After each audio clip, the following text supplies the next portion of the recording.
do you have a diagnosis of what you... Oh shit, a ton of shit.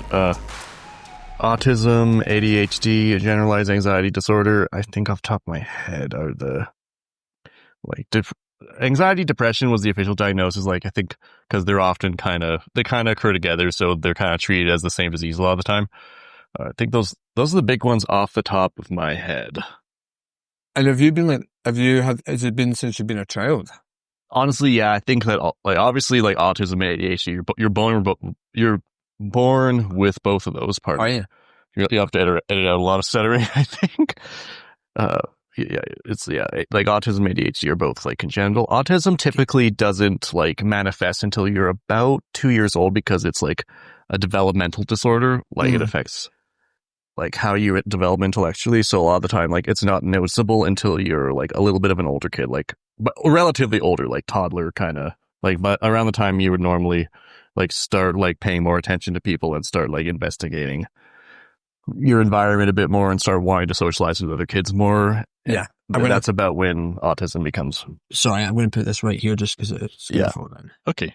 Sorry. No, you're all good. It's all good. That's about when autism will become noticeable, I think. Like, before that point, like, the baby's not really doing anything that they wouldn't otherwise be doing. But it is believed, like, very strongly that autism is something you're born with. Isn't it? I naively thought that you could develop it. You can't really develop it, no. There's lots of myths around it. One of it is that like various factors later in life can cause it, but I think the official belief is that autism is something that's wired into your brain basically from the moment it forms. Right. And is ADHD, I feel like that's something you can develop. No? Again, no, not really, no. Right, I had the ADHD diagnosis by the time I was 3. Like, oh, really? I think sometimes it can be hard to diagnose until you're older. Right, okay. But generally, again, the belief is that ADHD is something you are born with. Oh. A large thing there, what the hell is this? A large thing, too, is that because we've had lots of advances in medical science, we've also been diagnosing more people with it that we couldn't like kind of catch before because our understanding of both autism and ADHD were quite limited, and we're understanding it better and knowing that some things that we didn't have much of an explanation for are now like from this like spectrum of neurodivergence. A large thing too is like in particular, women often were not diagnosed with autism or ADHD for a while because both of these disorders manifest much differently in women because women have slightly different brain structures. So the alterations that these two like neurodivergences make have much different like end result symptoms that are observable from the outside in women.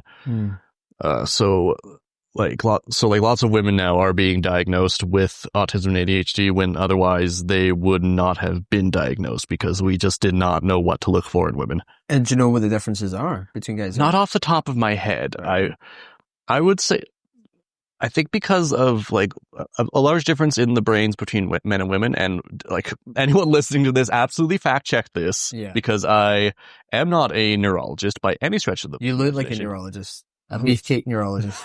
I'll take that. Yeah. I'll take it.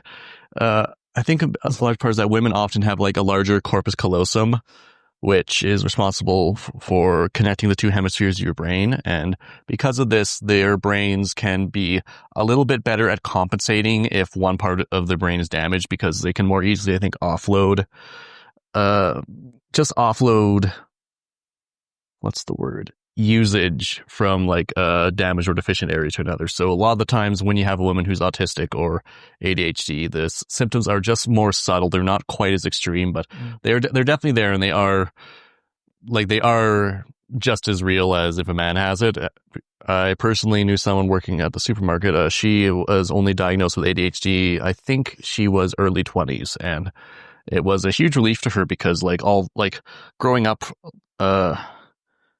she was always like the stupid kid, like the kid that seemed to just not be good at things, like needed help. Her dad was kind of mean to her because like he just didn't get why she seemed to struggle with things like organization, and like and then like in her 20s she finally like got that explanation that like no, she wasn't just this like stupid girl who couldn't keep her room clean or couldn't concentrate in class. Like there was stuff about her that she couldn't help and that she probably was entitled to getting a bit more understanding from the people around her growing up. So that was a big source of comfort for her. And from what I understand, it did like help mend a relationship between her and her dad, because like I think her dad also, once that came out, he kind of understood, I think, that it, like, these things that she did as a kid that frustrated him, it wasn't just her doing it out of malice. Like, it was something that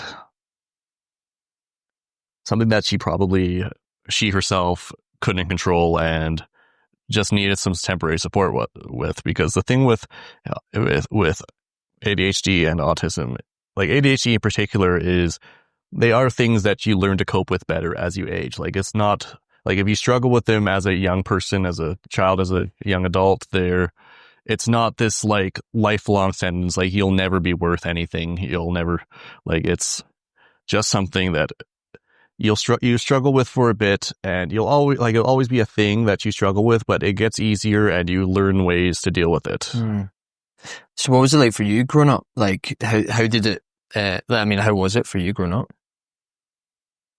Oh, that's a long ass history to cover in what I'm assuming. Like, I'm not sure what the time frame is here. There's no really time frame, but I guess if you were to give me I know that's probably quite a long answer to give you, but if you were to bite size it, between like. Honestly, one vivid memory I have was, I think I was in, first grade.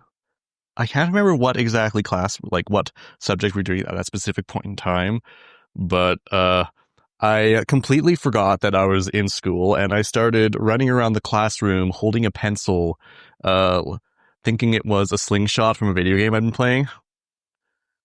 That's like the level of not keyed into what I'm supposed to be doing that I was, I guess. But were you doing that because did you think you were in the game? No, you were just being silly. It wasn't delusional. I was just having fun. Like, yeah, you thought you were just playing. Like, just playing pretend and being like, I think I was just thinking like, man, that game was fun. I can't wait until I play it again. I'm going to just pretend I'm still playing it.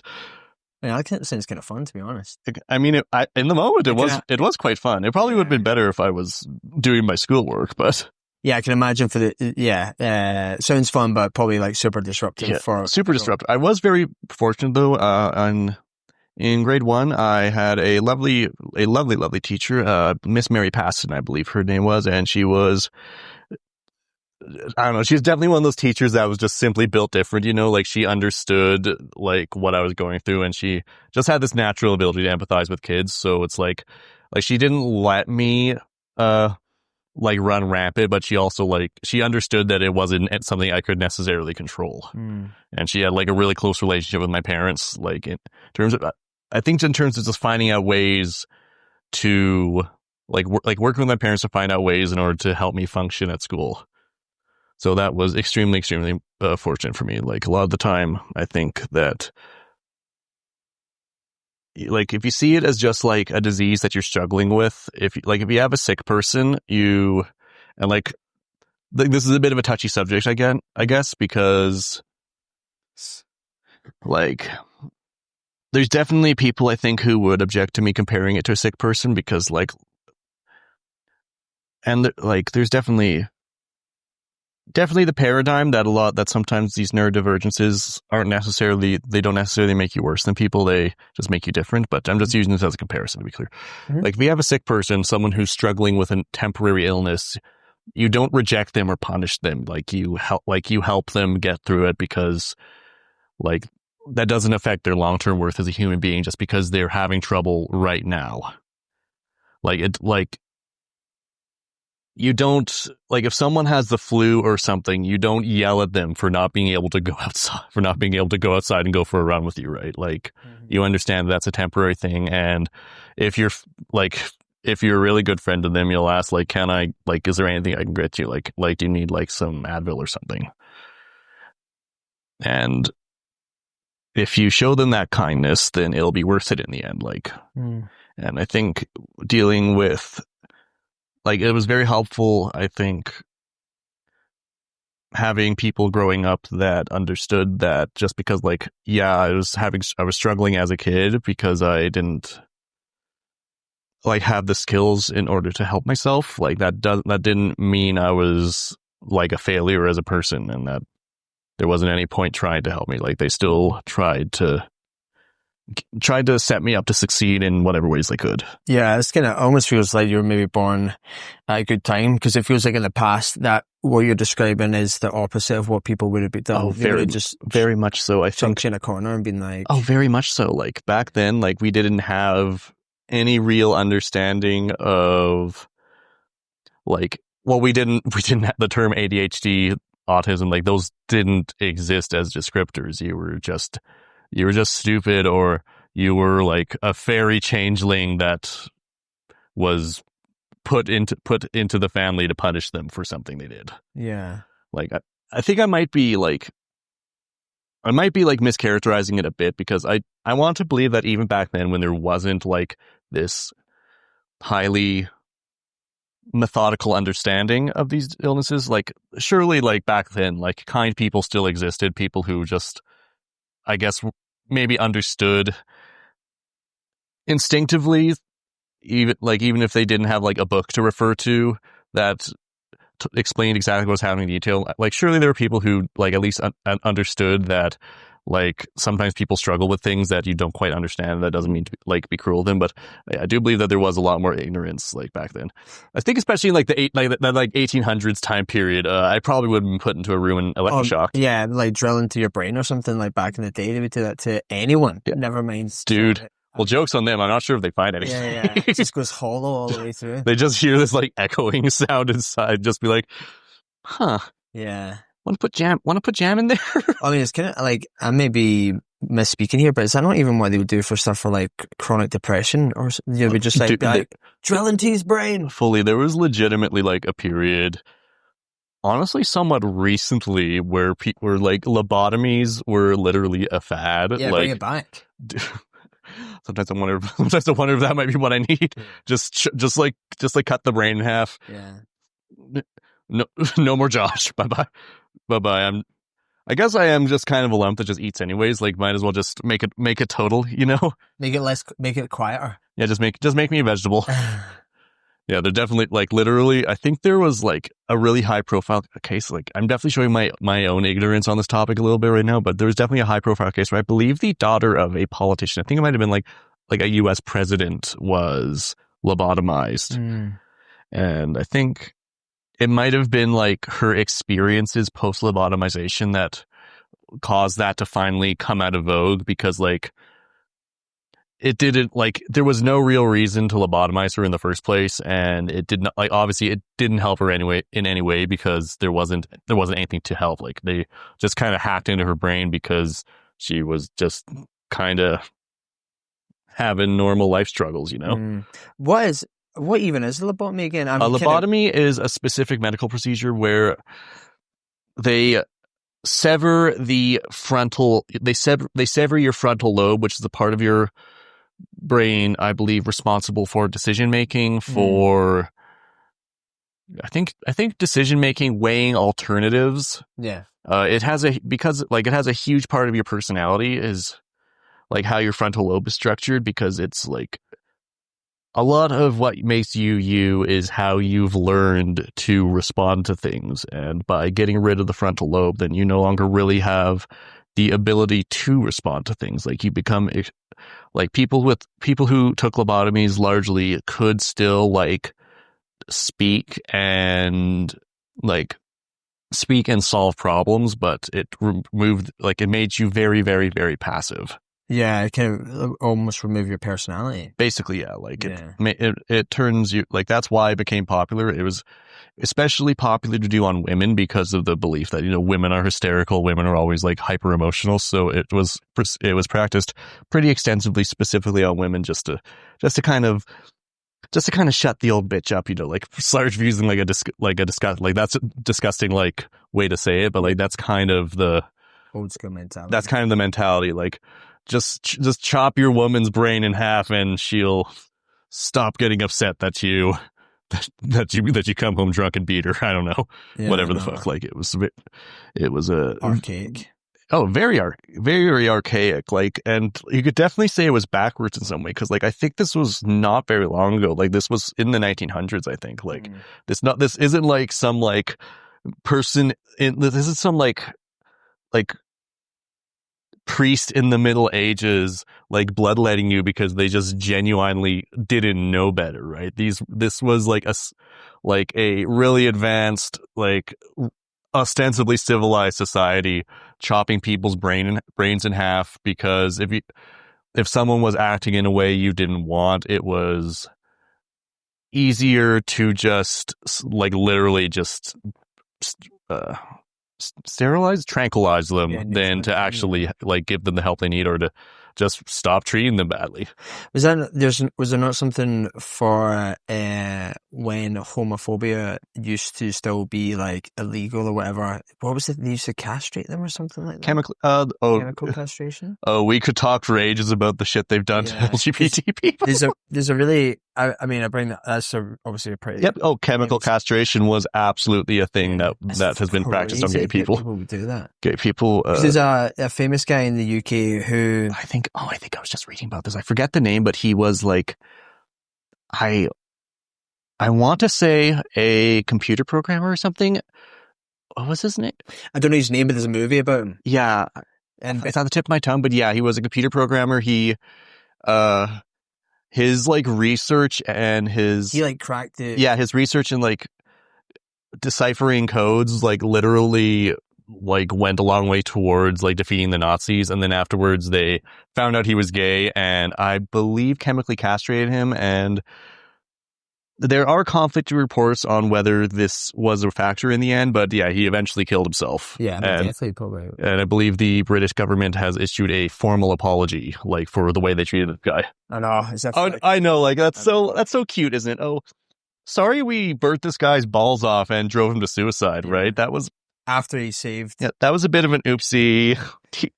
I know, it's kind of crazy when you... That was a bit of a silly thing to do. The movie's amazing. I mean, it's really sad because it's this guy's life, but the movie is really good because I didn't know anything about it, and then I watched the movie. Would it be poor form? Like, because I feel like we should at least give a name to this poor gentleman. Yeah, no, get out. So, like, Google it out. And the movie, as I say, I didn't know the story prior to the movie, watched the movie, and then, I mean, it's like him and a bunch of other people cracked the code for one of the world wars to, for the German, like, coding system, I guess, when they sent shit back and forth. Because I think obviously even still now, like Alan Turing.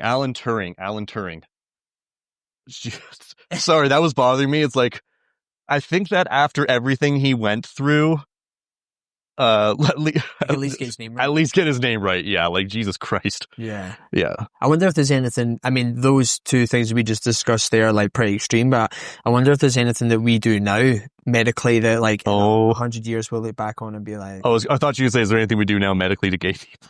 No, just like people in general. Where would you like to start? Dude, you could literally just get checked into a facility in Texas now, and they'll like strap electrodes to you and try to shock the fabulous right out of you. Yeah. And it's not cool. Yeah, it's kind of crazy how... Yeah. Oh, I like to think that in 100 years, we'll look back at the shit we're doing today and just be like, what the fuck were we even thinking, you know? I don't know. I wonder, I'm trying to think. I mean, the only thing I can really think just now is maybe like prisons, how like prisons aren't designed. I mean, generally, most prisons aren't designed for rehabilitation. They're just designed for, like profit making, like get more people in the prisons.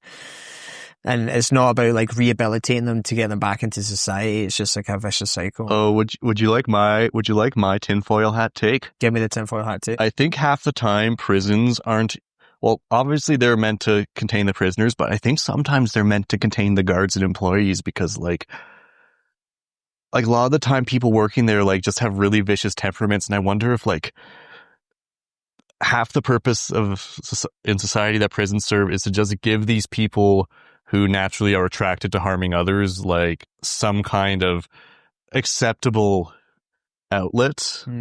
Like in the same way that like organized sports is an outlet for our like species' natural drive to like want to wage war on people. I do wonder if maybe like half the point of prisons is to get like people we don't like into one spot so that we can have people who would otherwise be really destructive just kind of let loose. And that's and this is something that's going to have to be edited out, I think. Nah, that's not terrible. But yeah, that's my tinfoil hat thing, that like half the purpose of the prison isn't just to contain the prisoners and punish them, it's to keep people who would likely otherwise be like quite dangerous in check, kind of. Yeah. Well, you were kind of saying there that like athletes, like I think you said, organized sports. That's organized sports, like that's a way for there to, like as humans, we have a natural urge to like look at people outside of our immediate kind of group, and we want to feel like we're better than the people like living next town over, next country over, and so I think sports gives us a safe way to do that and to feel like we beat the other guy at something without having to actually throw rocks at them. Well, I was going to say, because you obviously, I think you and I are similar. Like I definitely use sport as a way for me to exercise my personal mental demons. You know, my sister was saying to me, she chatted to the other day, and she was like, "Can you not just like fucking do something normal instead of like having to do something that's so." I mean, I think personally, I think that's exactly what you should be doing. Well, my question was going to be to you though. Like, you obviously the gym is something that is that something that you consciously was like? Is that something you just fell into and it helped you, or did you be? It kind of was something. It was something I fell into and helped me, but I do think there was definitely like maybe some like I think maybe, you know, the back part of my brain was sending the front part of my brain a little signal, you know, like this would really help you. Like I did start it basically for vanity. Like I was a very, very tiny little man, and I just wanted to put on muscle and bulk up. Yeah. Dude, I was like 120 pounds when I started working out. About hovering around 230. I've been kind of struggling with my motivation lately, but yeah. So yeah, I put on almost 100 pounds. Over 100 pounds. Well over. But that's over the span of... Yeah, that was over the span of like about 10, 11 years, I think. Right, yeah. And anyways, but yeah, it's like, I don't really consider myself to be an athlete, but that is definitely like one of the things that keeps me going, is that it's very, very good for my mental health. And that's definitely something that I think more people should view the gym as like not something that you do for vanity or just as like an obligation, or even just something you do for your physical health. Like it is, I guess it's different for everyone, but for me, it is genuinely one of the most therapeutic things I do. Why do you think, like, why do you think for someone like yourself who has like ADHD and stuff like that, why do you think it specifically helps? I'm not sure. I do know. There must be like, it's funny you mentioned ADHD though, because I have read that like for ADHD in particular, weight training is extremely effective, because I think it just forces your brain to release neurochemicals that the ADHD brain doesn't normally have enough of. Like it forces your brain to release like large amounts of dopamine and serotonin. And I will definitely say that like once I started working out, I had a lot more, the difference was very stark. And even now, like if I stop training, the difference is very stark, that I even like beyond like just the simple benefits, like, you know, stress relief and stuff. Like it's hard for me to focus. It's hard for me to control my emotions when I'm not working out. And you find that working out helps them? Yes, like immensely. Even outside of working out? Or is it only when you're working out you feel? Even outside, like if I'm out of the gym for a few weeks, like I start to get mean. Like I think I'm probably the same. Yeah, well, that's because that's you're a little like me in that respect. Like exercise, like pursuing athletics is. I thought you meant I was a physically little you. No, you could probably kick my ass. Let's be very real. Let's be very real. Sorry, I didn't mean to cut you off there anyway. It's all good. Dude, I'm a serial interrupter. You do not have to apologize for interrupting me. I will do it to you like approximately like 200 times in the next 20 minutes, I think. But fuck, what was I talking about? I'm like a littler you when it comes to like being mean outside the gym and stuff. Yeah, like I get mean. Like I get paranoid. Like I can't control my emotions, and I can't apply rationality to the way I'm feeling. Yeah, I can relate to that a little bit. Like I remember, like we've chatted about it before. Like, you know, a number of years ago, I was kind of having like, I guess mental health problems, if you want to just label it. Yeah. When I was like, you know, having heart palpitations and panic attacks and whatever. That's how we got that sexy gray streak in his hair. A little white streak. Oh yeah. And Yeah, I remember like, you know, I was doing a bunch of stuff, as you know, that like was, was causing the problem, but my mindset was, now looking back on it, it was wild. Like I had no control of my mind. Like truly, like the best way I would describe it to someone who's never experienced it was like, if you see someone with like very visible Tourette's, like, as I know, with someone with very visible Tourette's with regards to like, with regards to like when they like speak, you know, they're like, that was what my mind was like. Like I just had no control over the thoughts. It was just like, and you know, people are like, and it's hard to I honestly, that's kind of how I feel all the time with ADHD. Yeah. Well, not all the time. I just had like, and I think that was the first, and thankfully at this point in time, only time that, I guess maybe not the only time, but that was the first time I'd ever experienced that. And I literally had no control. And it was just like an overdrive. Like I just had these like incessant thoughts and I just couldn't, I really couldn't, I had no control over them. Like I'd literally kind of felt like I'd lost my mind. So I kind of can definitely relate to that. But, you know, luckily I was able to kind of make some life changes. And it's interesting you talk about that too, because like something I've been thinking about a lot is that when you're having like either lifelong or like acute mental health struggles, the lack of control you feel over yourself can often be like its own obstacle to your recovery. Where because like you feel out of control, it becomes difficult to impossible to actually do the things to help yourself. Like you kind of have to like raise yourself out of it like an inch at a time, because like it becomes a self-sustaining thing where because you feel so out of control, you can't take care of yourself. And because you can't take care of yourself, you keep engaging in these behaviors that make you feel worse because they're the only thing that make you feel even temporarily better. Yeah. Yeah, I think I was like, I actually, you know, I try and think about how and why I was able to get out of like the acute situation I was in. And like, I think it was literally, I had no other option. Genuinely, like I was like, and now I'm not saying this, so I was never suicidal, right? So I would never say that. But I remember getting to a point where I was like, I could understand it.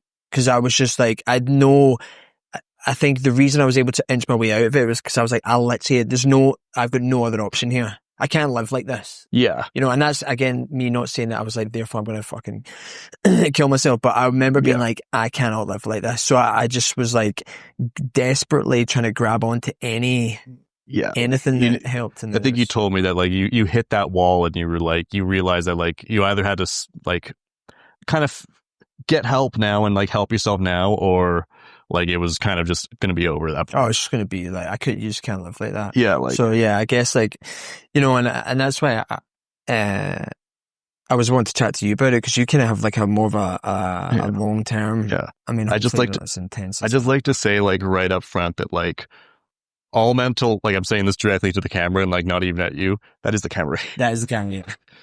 Yeah. All mental illness and mental health struggles are valid. Like, it doesn't matter if you've been struggling every single second of your life or just been like having a really rough like weekend or even just a really rough couple of days. Like, it's all stuff that deserves kindness and generosity from other people.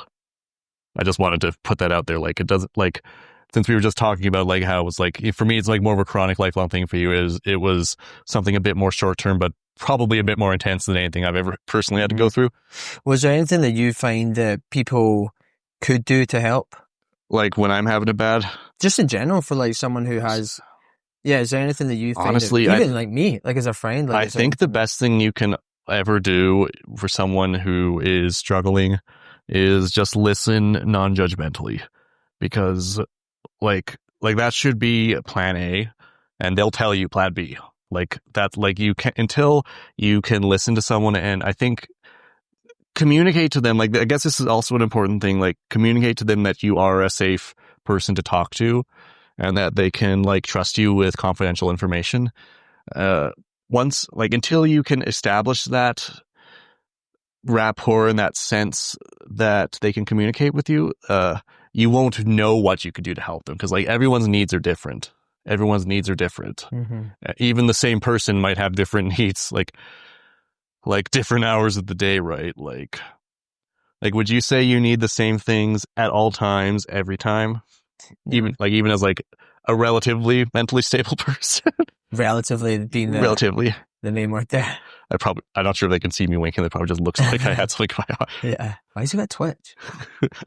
Well, I mean, listening to me talk about how fucking head I am, there's probably not much mystery there. But no, you're right. Probably not. No. Yeah, definitely. I would say that. Yeah, it's like step one is just establish safe non-judgmental communication, and then they'll kind of tell you or at least indicate to you what steps like 2, 3, 4, 5 are.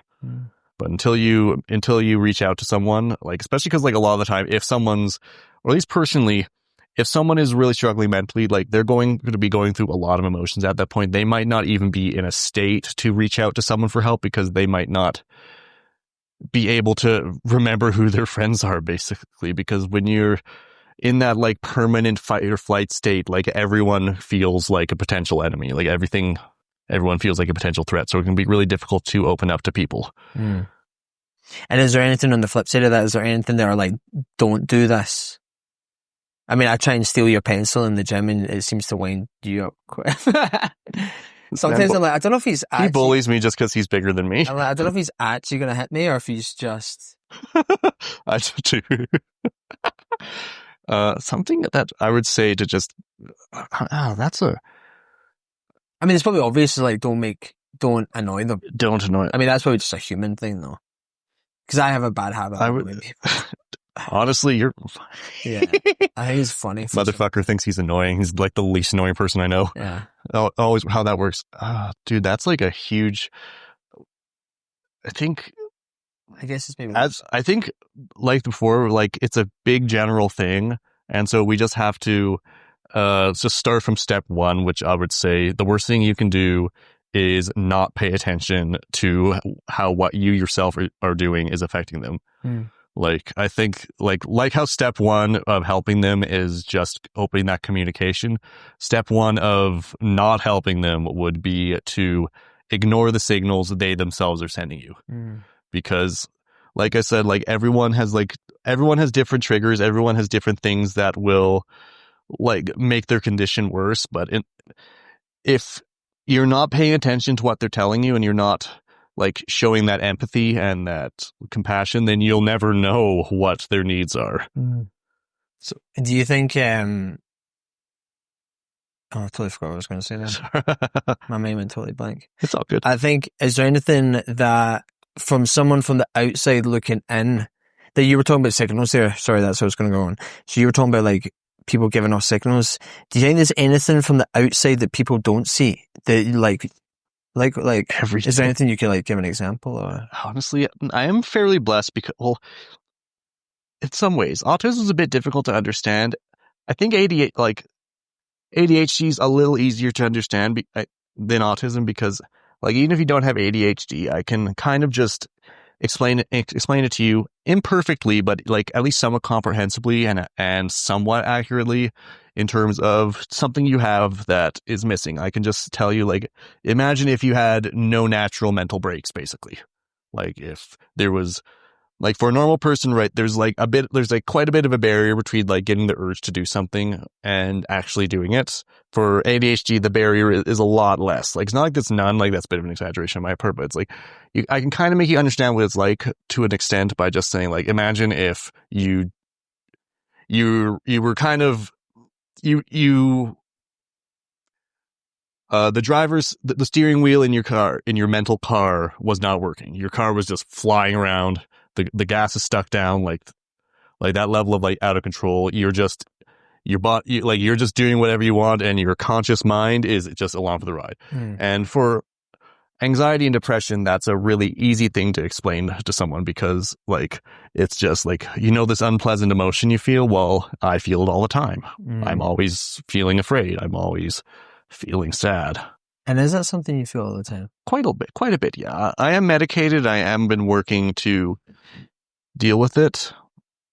Like, obviously going to the gym, other things like going to visit the animal shelter to hang out with the animals. So it's not like all the time. I would say maybe about like, I want to say maybe like 50% of the time. But yeah, it's easy to explain that. Like like some things it's very easy to communicate what it's like living with it on the inside, like what the experience is and how, and like that's a good thing to be able to do because it helps people empathize with you. Some things like autism, like autism is an incredibly complex syndrome. I don't even fully understand it, and I have it. There are people who have literally spent their entire lives, like it's their entire life work, just researching it and trying to understand it. So, like it's not something I could even explain to myself, I think, let alone something that I could explain to someone else in any amount of sentences, let alone just a few. And then going even further out, there's like exotic stuff, like, you know, like, I don't think I could ever understand what, like, being schizophrenic is like. Oh, yeah. Like, I could. Yeah, no. Yeah, like, it's schizophrenia. Like I guess I could say that was actually a very good question because it's one that's very difficult to answer in the first place because for lots of people, like, it's difficult to even communicate, like, what the internal struggle is. And the internal struggle, like, whatever consequences you're seeing someone deal with on the outside, those are just consequences of something that's going on inside that you'll never see, and they might not even be able to communicate to you. Yeah, schizophrenia. The one. I think last time, I think you asked me about this like off camera last time. I think the way I explained it was like, could you explain the color blue to someone who doesn't have eyes? Yeah, like you can't. It's such a it's like the pain that mental illness causes. It's at such a fundamental level that unless someone has seen something blue, you can't explain what the color is because it's a sensation they've never experienced before in any shape or form. This brings me back to something I've actually seen recently that I thought I never really considered it myself, and I think that it's very smart. Is that sometimes the only thing you can do and the most empathetic thing you can do is just admit that you don't understand what someone's going through. Mm-hmm. Yeah, and just listen. Yeah, just because like sometimes the best thing you can do for someone is just accept you don't understand, and yeah, like all you can do is listen and not put your own presuppositions onto what they are communicating. Yeah, I kind of get that principle. Yeah, like trying to, be empathetic. And I think that's the thing that you and I have kind of chatted about before where I was saying to you about how, like, when I was having my struggle, I was like telling my friends, and I think to your point, like they just couldn't grasp it. Yeah. I think and the color blue analogy, they'd never seen the color blue. So therefore when I was screaming, I think you told me they laughed at you, and that still makes me mad. Like, what the fuck, man? Yeah. But, some of it was maybe meanness because we were young kids, but some of it was probably like, I would definitely give some of them the benefit of the doubt and be like, the whole point is what you're saying is like, they just could not comprehend what I was saying to them because they'd never experienced that. I guess because they couldn't understand. Like, yeah, it's like your whole color blue thing. And if you don't like, this goes back to saying sometimes you have to just be aware that you don't understand because I get like, they laughed at you, I think, because they didn't really get that they didn't understand. Like and we were also teenage kids. That is very true, honestly. Yeah, they probably laughed at teenagers suck. Be like, my mom's died, and they're like, oh. Yeah, like if you don't, like they say that like the first, like kind of step one of wisdom is accepting that, like, being aware of what you don't know. And they laughed at you because they weren't aware of that you were going through stuff that they couldn't understand, that they weren't at all aware of. And also, like you said, because teenagers, and they'll just kind of giggle at anything. Yeah, I know. I really haven't personally aged past that giggling at everything. You're the giggling stage of life. I'm always giggling. I think that's the best stage. I think once you get past the giggling stage, it's just it's kind of, dude, if I ever stop giggling, just like dig a hole and put me in there. Be a big hole. It's not that big. A double-sized coffin hole, and just chuck in. Throw in a couple burgers in there too in case I get hungry. Yeah. So it sounds like you've already kind of touched on a few strategies that you have. So you've got the gym, and you mentioned something. Animal shelter. Yeah, and then you also were chatting about your gaming thing. Yeah. So what is the gaming thing? I don't like talking about this. You don't want to talk about it? I like talking about this, but I'm a little scared. Oh, it's a sort of thing where it's like, it's such a, whenever you're making like a creative venture, like it's such a deep part of you that it almost feels indecent to talk about it. Like That's what I feel like with podcasts. When people bring it up to me, and like if, I've got friends and people just in town that know I've done it now, and they'll come up to me and they'll be like, "Oh, I saw your podcast," and I just will like instantly cringe and say, "Oh yeah," like, it almost feels indecent. Like you're talking about like your deepest, darkest little secrets. Because it's what you were saying. It's like a creative endeavor. You're kind of like, when you're gaming and you put doing this, you put so much of yourself into it that it's almost like it's a very vulnerable thing to do, isn't it? And they're both like judgmental things. Like I would listen as I would play a game and be like, "This is amazing" or "This is terrible," or listen to a podcast. And it's crazy too, because it's like, speaking of someone who's been like making like art and writing stories for basically my entire life, you don't even realize sometimes just how much of yourself you're putting into it, and until like you read something you wrote like 3 years later, and you're just like, "Oh, this was about my mom, wasn't it?" That true story. I actually had that like a couple weeks ago. I'm just reading something like a short story I wrote, and 3 years after the fact, and I'm just reading all this, and just like, I think Sigmund Freud would have been thoroughly bored by this. Like, this is just like, oh yep, he was upset with his mother over something. Yeah. Yes, here's the clowns covered in butter. Sorry. So the game, is that like, so you were saying it's a bit of a creative. Oh yeah, it's a creative outlet. I find that, having project. I'm sorry.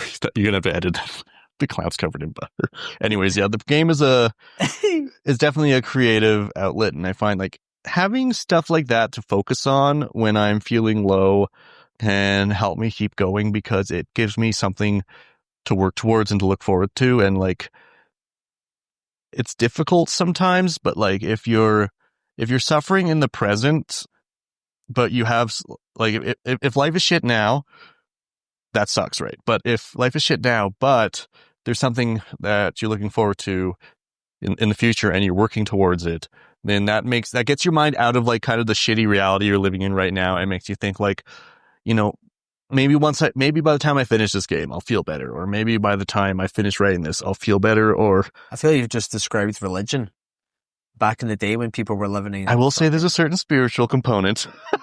Well, I mean, that's kind of what it was. Like back in the day when life was hard, they'd be like, live a good life now, and in the next life you'll have 100. Why do you think they made so much great art in the fucking like 1800s and 1700s? Yeah, that's because life sucked. Yes. Life sucked so much ass back then. That's why people would just sit at a canvas and like just paint every single minute detail of a woman's face, because it's like, that woman's face, that was all you had going for you in life at that specific moment. Do you think there's an element of like, the people I know who have suffered the most usually are the people who have the best outlook on life, or the best kind of perspective on life? I find it could go either way. The way I always say it is, suffering either turns you sweet or it turns you bitter. Yeah. Or I guess sour could also work. Like sometimes having, like, going back to what I said about the color blue, like once you've suffered and you've experienced what it's like to like really feel low, you then have a framework to understand better when someone else is like really, really struggling. Mm-hmm.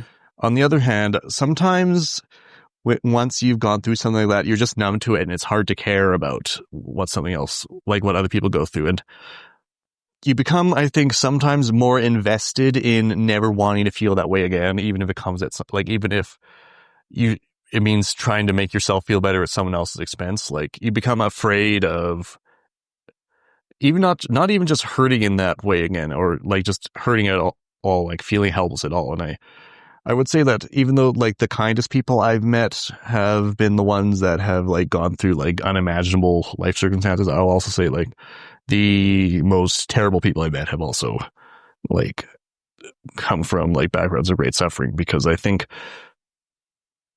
once you've suffered, like if I may generalize a bit, I think everyone by default kind of has a sense that they're invulnerable. Like you can understand that like it's possible for bad things to happen, and it's possible to go through like low times in life, but there's a sense that like that's just something that happens to other people, right? But once you've really hit a low in life, it breaks that illusion of invulnerability, and you know that like, no, like life is very fragile. Like you could just be one bad decision away from like spending the next like 10, 20 years of your life in debt, or being addicted to drugs, or God knows what other like horrible thing to go through, right? And I think for some people, once you have that like illusion of invulnerability broken, you become very, very afraid that you become very afraid of feeling helpless. So you start to do things that make you feel powerful to people. You start like, you speak abusively to people. You try to exploit them in other ways because it makes you feel for a moment like they're the ones who are suffering now. And that means you're doing better. Like, yeah, I relate to it, not in the sense of being mean to people, but yeah, I can relate to I know that. No, I know that. No, but just for the sake of doubt, because I could relate to that in the sense of from my experience, it's definitely made me a lot more closed off, I would say. Yeah. Like to people, you know, I feel like a lot of people let me down, so it's definitely made me more closed off to people, and I think it's probably dulled my emotional, I don't want to say vulnerability. Yeah, I guess it's dulled my emotional vulnerability as a consequence of that, because it's made so like, yeah, I never want to feel that way again. I never want to be in that situation. So therefore, I've kind of like cut off certain things that would allow me to kind of get there. That's basically what I'm saying. Yeah, like Sorry. You got like yes, I'm not saying you interrupted me. Like that was very pertinent, and and that's kind of what I'm saying. Like that illusion of invulnerability people have has been shattered for you, and you were basically taught fear, basically. Like not just like a normal, or not just like immediate fear. Like you were taught to be you experience that suffering, and now you have learned to fear it. Yeah, 100%. Yeah, and it's definitely, I guess that's a better way to put it. Like you learn to fear it in a way that you didn't before because you never felt it. Yeah, and I would say, I say those things to say at a detriment, like not in a positive way. Like I certainly don't think it's positive that I have grown in such a way because of that. You know, I actively am, conscious of the fact that I probably haven't formed relationships as well as I could have, because I have kind of been a bit like a little bit like jaded maybe by from that past experience, and being scared to let people in, and feeling like you're getting let down in a down moment. So it's definitely something I'm conscious of, but like to be clear, I'm not saying that you're one of those people who like got mean. No, I as know a result you're not of it. that, I just want to be very, very clear about that. Yeah, but I think I think there's a lot that people who have never really experienced it don't see from the outside, like what's going on in your mind. Not just you, but like as in the collective, honestly, person's mind. Even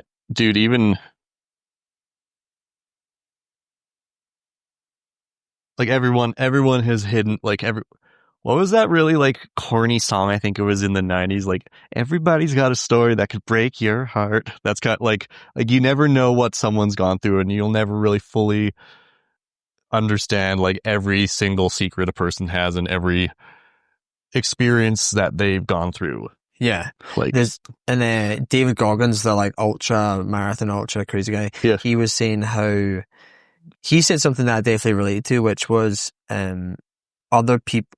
Everyone has. I'm going to butcher this, but essentially he was saying that everyone's fucked up. Other people are just better at hiding it than you are.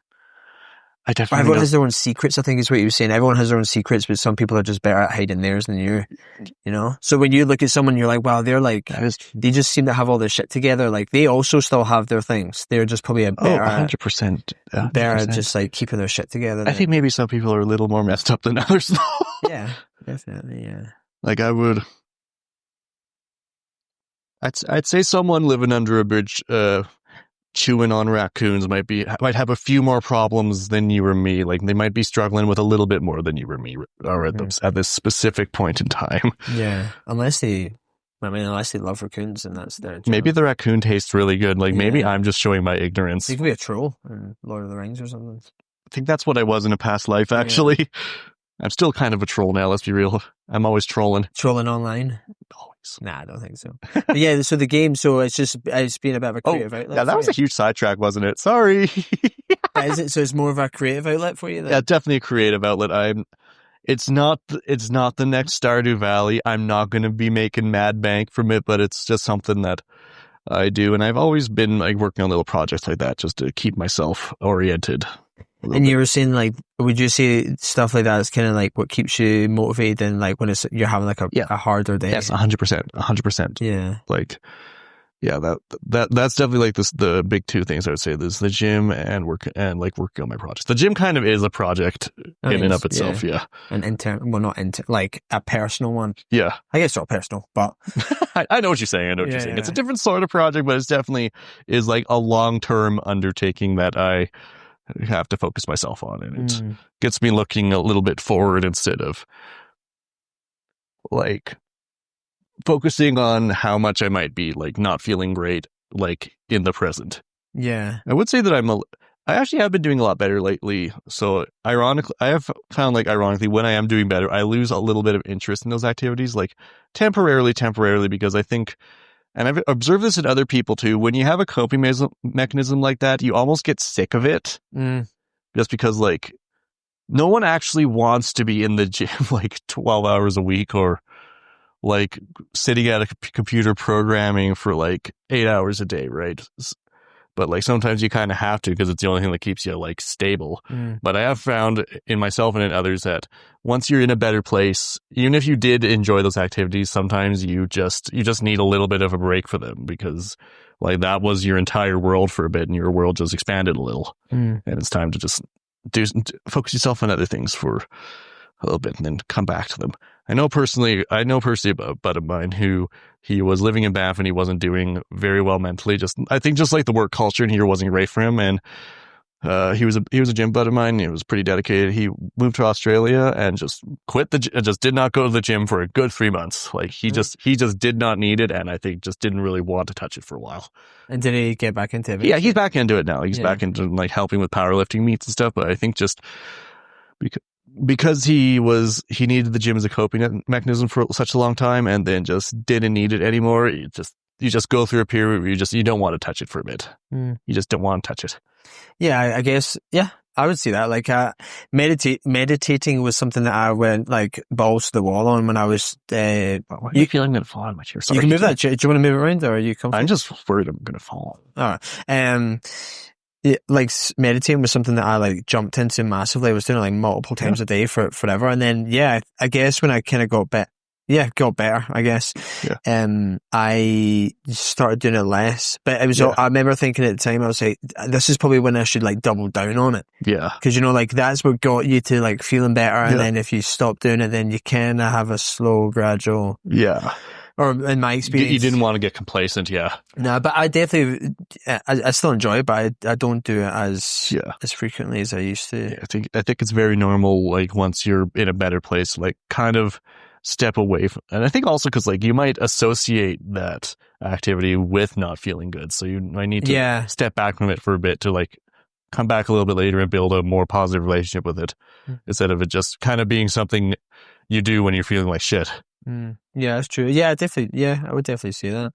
Good on you, by the way, for finding something that like helps you. By the way, that's. I mean, likewise with everything that you've done so far. Like it seems so simple, but I think lots of people really struggle with like self-care. I think I'm not like. It's hard to find it's hard to give a generalized reason why, but just lots of people like. It's very difficult for many people to find and stick to things like that to help them recover. Yeah.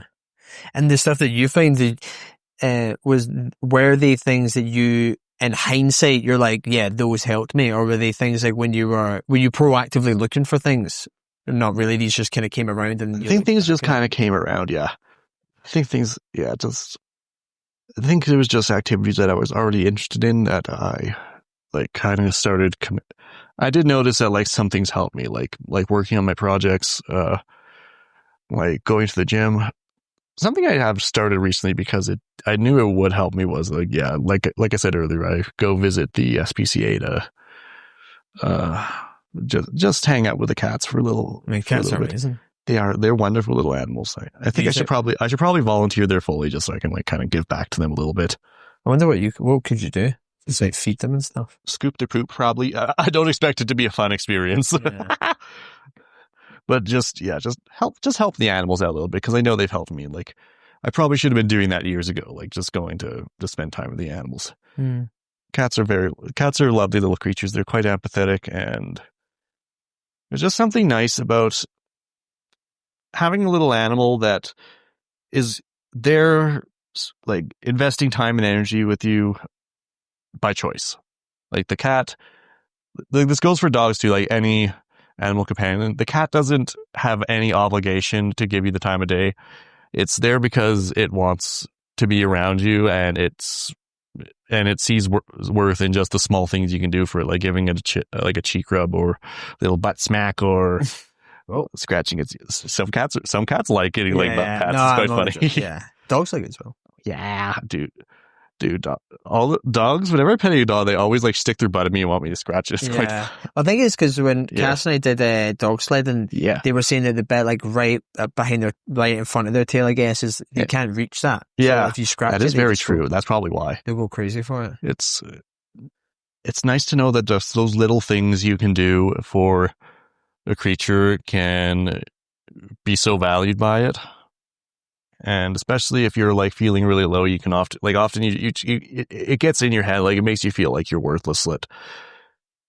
You don't really have any real worth to anyone. So it's nice to just have something appreciate that you're there and that you're spending, just giving it some of your company and just the small things that it wants from you. Mm-hmm. Yeah, I think just the empathy from animals at times can be super helpful. Animals they don't really judge you in the same way that a person does, and they don't.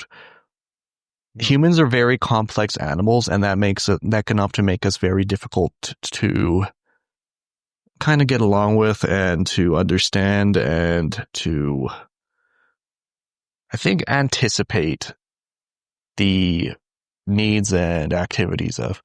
And so I think because animals have much simpler lives, it's a lot less stressful to be around them, especially for me with autism, where I often struggle to comprehend like why people do the things they do sometimes. Like cats and dogs and birds and like all these other little fluffy friends, right? It's not like they don't have any kind of like complexity to them, but it's definitely a lot simpler to understand what a cat needs from you than what a person needs from you. Also, because honestly, I think sometimes cats and dogs are a bit better at communicating. They don't play the little games. They don't have like the ego that a human does. If a cat doesn't like the way you're petting it, they'll hiss at you or like give you like a warning swat or something. Like if a human doesn't like the way you're talking to them, you might not even hear about it for months. You might just not hear from them for months. Oh yeah, or if like, and you'll never like, what did I do? Like, oh yeah, dude, I've got like, I was chatting about this with another friend. Sometimes I wish people would just like swat at me, like, just give. I am not an intelligent person. Please give me a very clear sign. You know. Yeah, I've got a couple of friends. I guess they're not friends anymore. That just a couple of years ago just stopped talking to me. Two like totally separate people, and well, fuck them, honestly. Yeah, I know, and I've chatted about it with my sister, and she was just like, sometimes that just happens, and because and it's kind of to your point of like people are so complex. Like, I'm like, why? I've reached out to them, and I'm like, just tell me what it is. What did I do? And it's nothing. So. That's exactly, dude. That's exactly what I like to get away from when I'm petting the cats. It's just like. Cats are forgiving. Like, animals sometimes are more forgiving than people too. Yeah. Like, if I do something a cat doesn't like by accident, like, they'll hiss at me, but they'll be fine the next day, right? People will hold on to shit. Oh, yeah, definitely. And like, with the amount of stupid shit I do, like, like, that's, like, you can only go so far with that, I think. So with regards to, like, how do you find on a day-to-day basis, how do you manage yourself, do you think? Honestly, I think I've been going at it for so long, like 32, like it's not, I didn't exactly start having these issues yesterday, right? it's hard to even, like, a lot of it is just unconscious. Like, for ADHD, a big thing I do is, wait, I think there's something on me, is making lots of lists. Like I have a little schedule on my phone, like the things I should be doing daily, like, sometimes to like a stupid degree, like, are you feeding yourself? Are you drinking enough water? Are you cleaning your room? Like, basic stuff that I think most people don't know about. For like the emotional issues I suffer from, it's a lot of it is just day to day reminding myself that, you know, the human mind is very good at playing tricks on itself. And like, just because like this isn't something I even just tell myself in the moment. It's just like a general mindset I've learned to adopt. Like, just because I am perceiving something in a specific light or in a specific way, or just viewing something as viewing what I believe to be a specific set of facts and truths, that does not in any way, shape, or form mean that's actually how it is. Like, because like I have to always be aware that sometimes the way I feel about things will distort my perceptions of people and of my environment. Oh, definitely. Like, sometimes I get it where, like, if someone that I wave at every day in the street doesn't wave at me one day, I'm like, yeah, what? Right? And that would bug me for the rest of the day. Yeah, and I'm like, what did I do to fucking so-and-so that they're not waving at me? And like, it probably wasn't anything, right? But like, it gets in your head, and no, I'm better just being like, maybe they're having a bad day. But yeah, I definitely get there. And like, that's why I have to kind of approach everything with the mindset that like, people's brain, like, your brain plays tricks on you. My brain plays lots of tricks on me, and like, you gotta, it's not always 100% effective at stopping me from like acting out when I'm like feeling volatile, but it at least gives me a way to kind of put on the brakes a little bit. Like, if I think someone is like out to get me, or if I am just like completely, like, if I'm just like completely at the limit of what I can tolerate, and I am about to like go off on someone or something, like, it does help me like reel it back a little bit, like instinctively, like try to look at it from a more objective like point of view. Like, how do I give an example of this? Like, just because I'm really, really fucking mad about something someone said or something that happened, like, that doesn't mean I'm justified in lashing out just because it feels like I am, or like it feels like it would feel good to just like scream at someone or something. Or to just lock myself in my room and never talk to someone. Like, you have to, I guess, check your ego a little bit when you have like really bad emotional problems. Yeah, I think most people should. I mean, I'm going to classify myself as that as well. Like, most people need to check their ego. Like, I think that's most of the problems that you get in life. My own problems are usually my ego. You know, everyone thinks they're the main character. You know, I'm just an NPC in your life. You would at least have a name and a portrait, I think. Would it be my own name now, or would it be a different name? Dick. Oh, no. It's the worst name. Blame your parents, I think. Yeah, no, I don't know why. Yeah. Anytime anyone says that to me, I'm just like... They knew what the future would hold, I think. Immediately, I'm just like, kill it, stone dead. If I ever meet someone new and they're like, oh, does anyone call you Dick? I'm like, nah, no one, ever. See, this is where you need to like remember. No, I'll never forget. Your brain, just remember that your brain is playing a trick on you. It's only telling you have to murder this person on the spot. Yeah. So why, for someone like yourself, why is it harder to kind of have like the more, I guess, 9-to-5 job life? Lots of different reasons. For one thing, just like at the stage I'm at now, like I can always make myself focus and make myself be under control. But like the way I explain this bit to people is that like your brain is like a bank. You can always like take out a loan. You can always take out a loan and have more money than you actually do, but you have to pay it back and you'll be paying it with interest.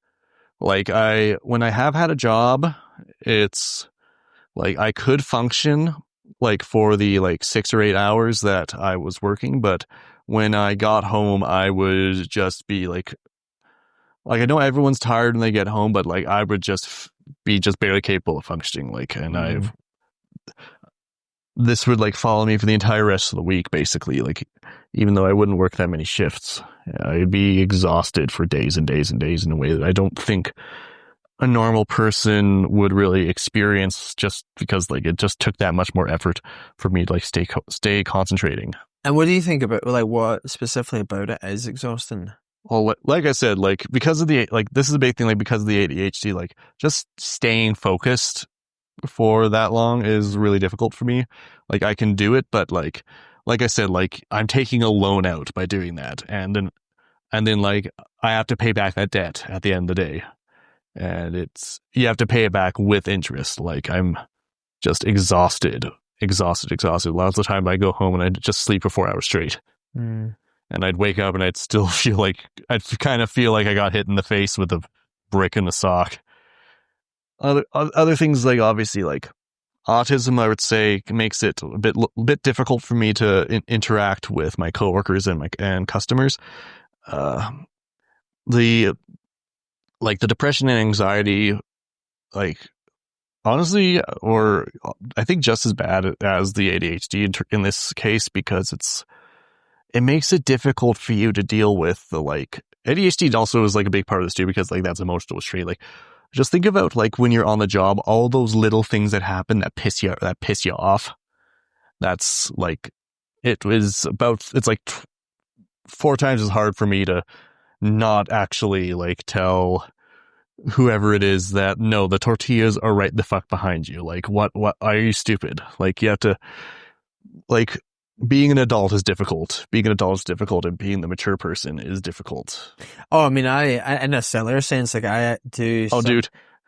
Yeah. I do similar. Like I'm obviously more in a managerial role at work now, and the amount of times I go to like with my initial reaction, which is to be silly and do something silly, and I have to like check myself and be like, no, you can't. Being professional, I could never be a manager, I think. Yeah, you kind of like I've written text to people like our employees, and I'm like about to send it. I'm like, and it's not like it was something I'd sent to you, like a friend, but I'm like, not that I'm not friends with them, but I'm like, I can't be my silly self. I could never do that. I'd have already sent the text by now. Yeah, no, I know. So that's why I guess it. And I also, and sometimes I'm like, am I killing my fun side? But I'm like, whatever. Or I wouldn't send the text, but it would just be like a Herculean effort. Yeah. I usually, I guess I send it and I just forget. But as in, like, I'll change it, send the appropriate response, and then just move on from the thing. Yeah. Yeah, that's kind of. Yeah, just think of like the effort that it took for you to not do that, and just like multiply it by 100.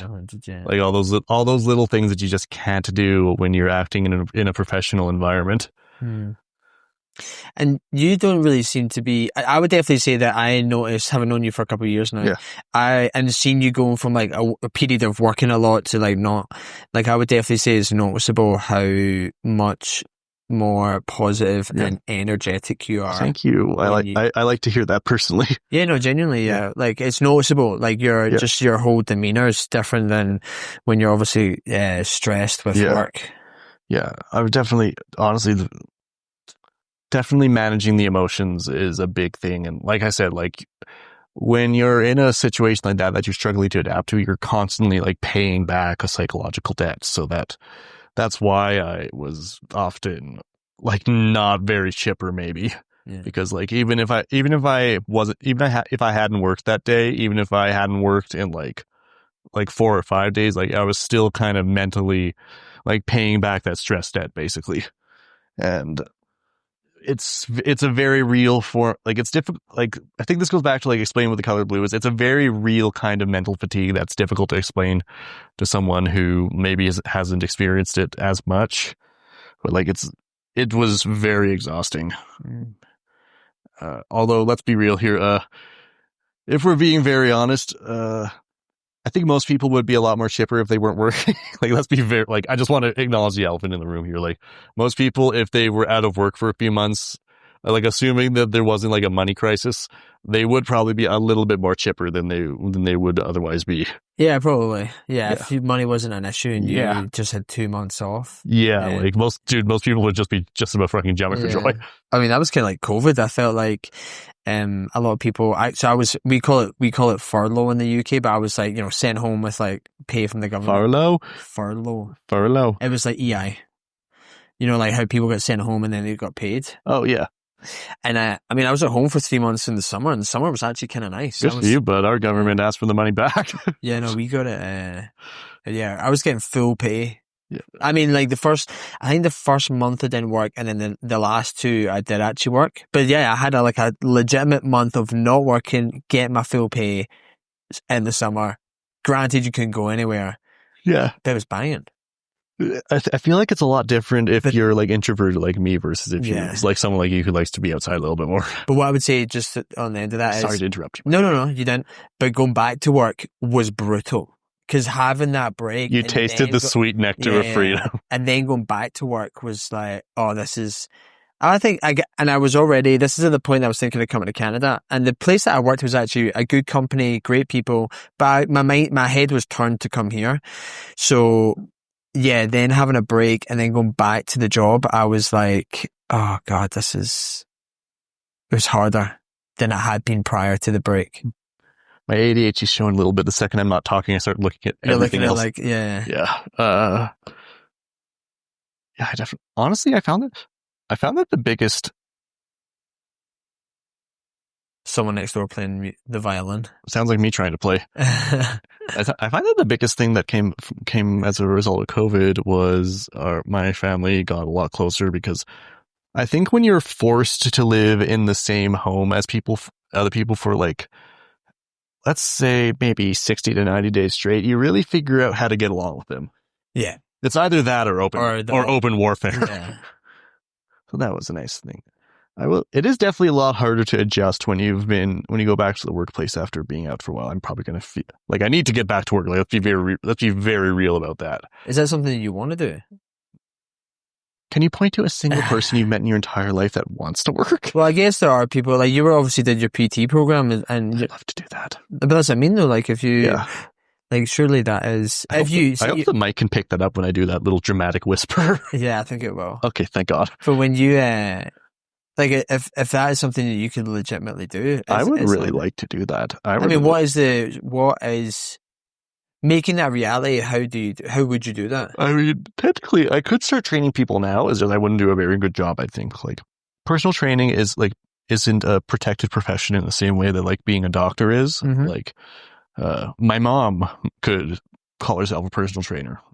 She might not get many clients. Sorry, Mom. Like you're great at many things, just maybe not at this specific thing.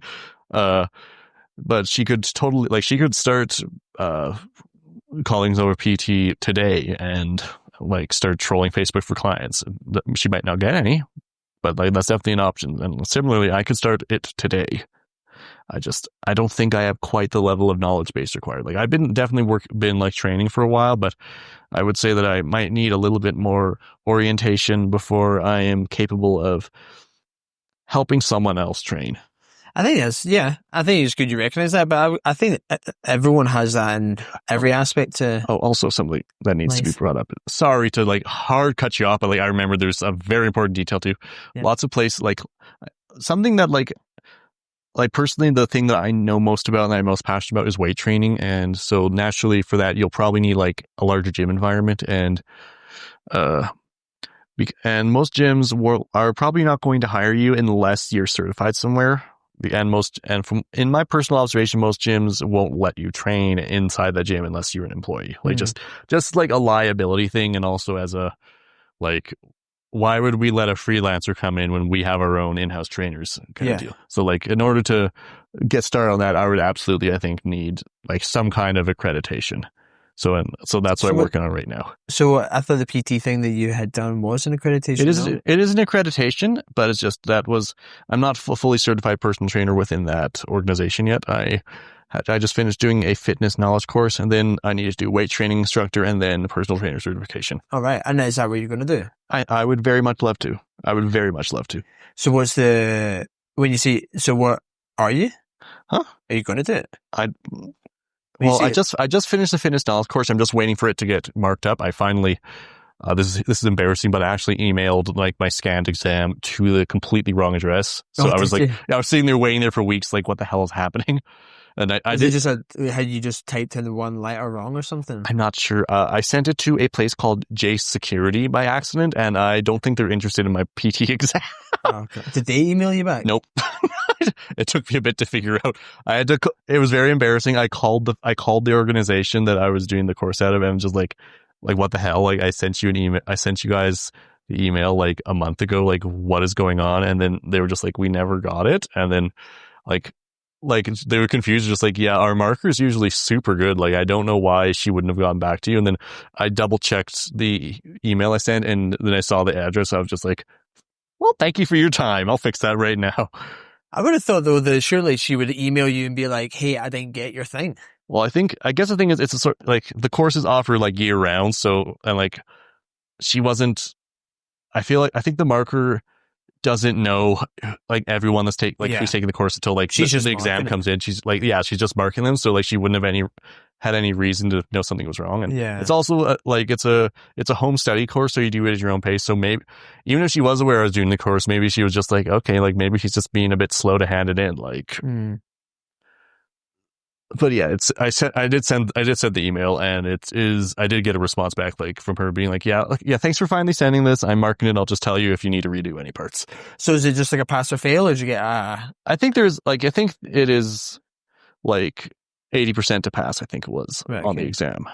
And do you think, I mean, I'm kind of, maybe just because of the conversation we're having just now. Yeah, but do you think there's a niche kind of for you that you could like? I know exactly what you're going to say, like training people with like neurodivergence and stuff. Yeah, exactly. I've actually had someone else independently tell me that. The exact phrase she used was, find your purple ducks, find the niche that you think you can reach out to. And I do think that would be good, especially because I think that is because like autism and ADHD, both of those, like something that's really good is routine. Autism, especially, like autistic people thrive off routine. I think people with autism especially would be a lot better in a weight room environment, like in a weight training environment, than people normally think of them as being able to do. It's just, I think a lot of the time it's an overwhelming environment. So I mean, like sometimes when we go to the gym together, you just take 5 minutes just to go outside because you're just like, it's too noisy. And I think if you had a normal PT, they'd be like, what are you talking about? Whereas you're like, yeah, cool, let's go for 5 minutes. Yeah. And I don't think you would get frustrated like someone who is, sorry, I shouldn't say normal PT, a PT who... Dude, you can say normal PT. I'm not that sensitive. Yeah, you know what I mean, though. Like someone... Dude, I'm not a normal person. Let's be very real about that. Extraordinary person, that's why. But I guess a person who doesn't have the same struggles. Yeah. Like they... if you needed a break every, like, I don't know, like 10 minutes. Do like normal people not get that? Like, can we just like normalize just saying like it is too fucking loud in here? Well, I think because I always listen to headphones, I listen to music, so I've already got stuff in my ears, whereas you don't. I think listening to music at the gym would drive me so far up the wall. Like, even if it was I usually listen to like podcasts. Even if it was my like music that I myself selected, like it gets to a point I'm just like, I need to not have noise. Yeah, I do sometimes. Yeah, I mean, on the very rare occasion I will do that, but I'll still take my headphones just to because they're like noise cancelling to a degree, just to do that. Yeah. Oh yeah.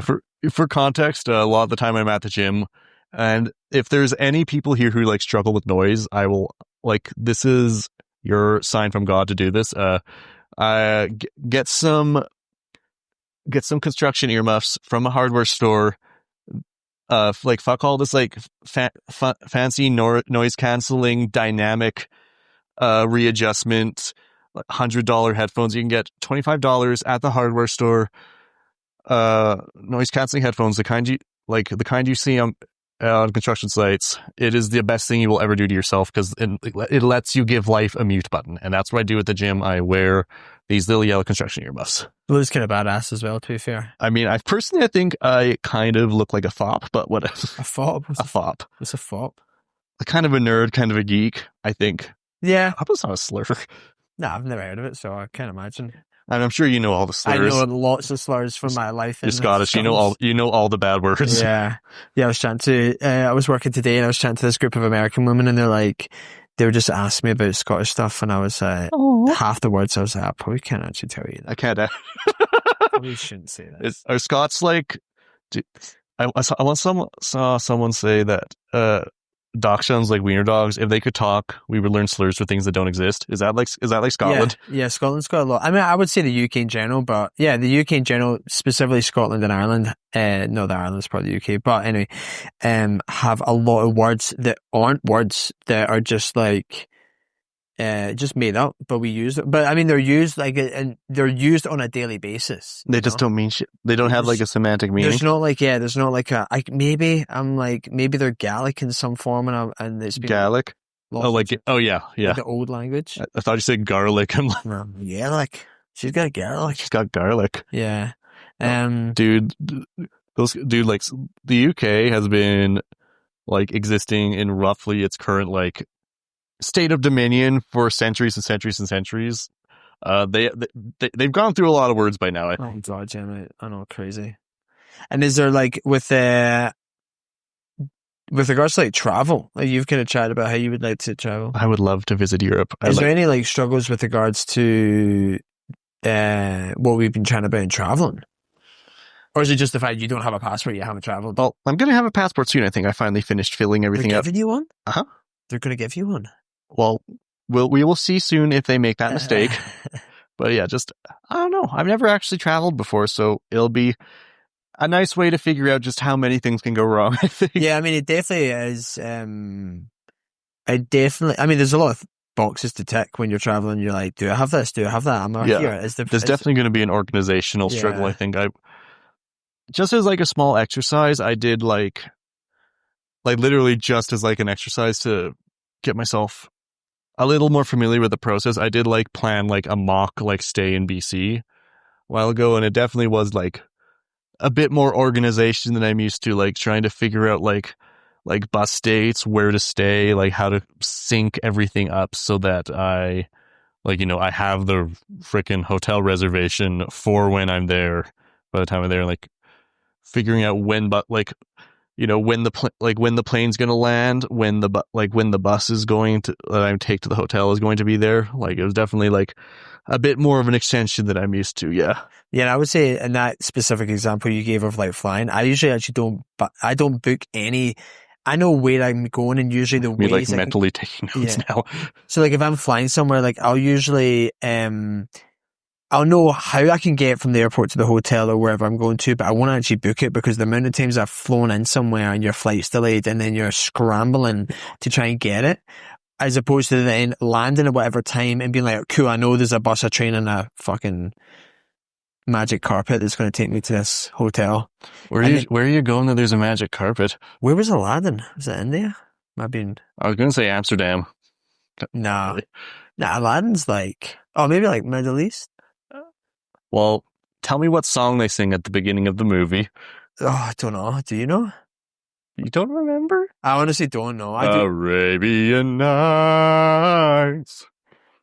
No, I don't. But this is something I've always said, that you should get into voice acting. Because you've got such a unique, deep voice. Thank you. Like, I think you should. I mean, it's easier said than done, but like, that'd be super. Dude, people tell me that sometimes. I'm always just like, you have the deepest voice ever. Well, can you give me a job? No. Well, I mean, if I made anything of my life, I'll give you a job, but at this point in time, nah. Yeah, maybe someday. Just stick a pin in that for like 10 years down the line. Yeah, but maybe that guy Josh had a really deep voice. Maybe someday. I think. Personally, I think that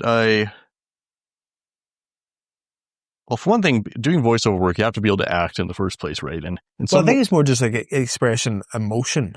Like, I don't think you need a physical. Well, it's easy. Well, that's acting, but in a lot of ways. You just sang. Huh? You just sang on cue. That's acting. No, that's called having no sense of shame. Yeah, well, I mean, probably acting. Anyway, yeah. But like, in some ways, voice acting is more difficult than like theater or film acting, because you like and like speaking of someone who has like done a little bit of like of like theater, when you are like when you're in the scene and other actors are all around you, you got props, you've got a costume. Like, it's a lot easier to insert yourself into the fictionalized scenario that you're trying to portray, and like have your reactions and expressions feel very genuine. When you're voice acting, sometimes there aren't even other actors in the studio with you at all. Like, there's no scene around you. You're just wearing normal clothes. There's no trace of the scenario there's no physical trace of the scenario that you're trying to convey around you. So because of that, like, it can be a lot more difficult than film or theater, because like you have to supply all of that like in your head. Yeah. So that's like, it's definitely not an easy thing to do, but like by any means, like you can't really just go in and be like, hey, I have a deep voice and I can do funny voices. Like, can you give me a job? Like, you gotta have skills. And maybe someday I could have those skills, but at this specific point in time, I don't think I do. So when you look at if you're kind of like thinking in the future, like what are you seeing? Like, what do you think? Hopefully I'm alive. Alive? Number one. Let's like, you can't aim very high sometimes, I think. I just, as long as I'm alive and I'm not living under a bridge, I think that is about the extent of my long-term goals. Belching directly to the mic. No, that's so good. So when you're talking about like projects and stuff like that, like, is it more for the short to kind of medium term as opposed to like in 5 years? I mean, not that I do this, by the way, but like in 5 years' time, I will. Thinking that far ahead is genuinely terrifying for me. I mean, I don't do that, so I don't know why I asked that. But I mean, just because you don't do it, that doesn't mean other people. But I guess like I'm thinking like next year, like I would like to be somewhere doing something. Honestly, if I had to talk about next year, well, I think next year's things I'd like to do is I'd like to be doing the next leg of that training certification, and honestly, that's the only real short-term plan I think I have. I'd like to have at least visited another country by next year, I think, maybe that would take a couple of years. I mean, you can go to the States. It's not that fun. Well, I said country, not hellhole. Sorry, that might be a bit too political. Nah. But there are some nice parts of the States. There are some. Honestly, I just want to go somewhere crazy, you know? I mean, crazy would be like fucking Colombia. Maybe not that crazy. Actually, I don't know. I've never been. It's probably really nice there. I want to go. Crazy would be like fucking. I want to be somewhere where I could, like, I don't want to be one of those like tourists that just go somewhere and they can't, like they don't speak the language. It's like, yeah, dude, I don't want. I'm not gonna go to like Japan or China or Singapore or something and be one of those tourists and like everyone's just looking at them like, why are you here? Like, you know what you should do? Go to Japan and do sumo wrestling. I'm not that fat. No, but you're big. Dude, I think like even a mediocre super wrestler could probably just roll me up into a little ball and put me in a bin. Yeah, but maybe that would be your Those calling. Are strong dudes, man. You may find your calling in life. Yeah. At least you get to eat a lot. Yeah. Maybe. I think I'd just like to maybe visit somewhere in Europe first. Yeah, Europe's pretty accessible. I mean, if I ever go back to anywhere over there, you could come visit me. I think I would quite like to do that. We could do a podcast over in Scotland or something. Yeah. It'd just be, all you would hear in the background is rain just lashing down. Sounds so nice. I love rain. Yeah, it is. I mean, when it's the odd occasion, it can be beautiful. I feel like Canada's good for that. Where like, cause the weather here is predominantly dry and sunny. Yeah. When it does rain, like the last couple, like week or so, I kind of like it because it's just different. I just like the rain in general, personally. Well, go to Scotland because it rains for fucking weeks on end. Oh shit, yeah. Apparently the weather's been really nice though this last summer. Climate change. Sign me up though, man. Yeah. I would like to go visit Scotland. I like people just rolling above our heads. I like being in a basement so we get to hear what happens above us. I would like to. That completely ruined my train of thought. Fuck. Well, a question I was going to have was: is there anything about? Do you think there's anything that you think people should know about like the kind of like neurodivergent and struggles and stuff like that? I'm not sure if there's anything I haven't really touched on already. You were kind of talking about like the strategies that you kind of have to try and get through it. And, you know, we've already touched on like some of the subjects. I think if I had to say just one more thing, it would be that a lot of the time these conditions are invisible. Like it's not like a physical malady where like if you have like a big tumor on your neck, everyone can see it, right? But it can be difficult to like, I don't look very disabled, do I? But it's like, no, you don't.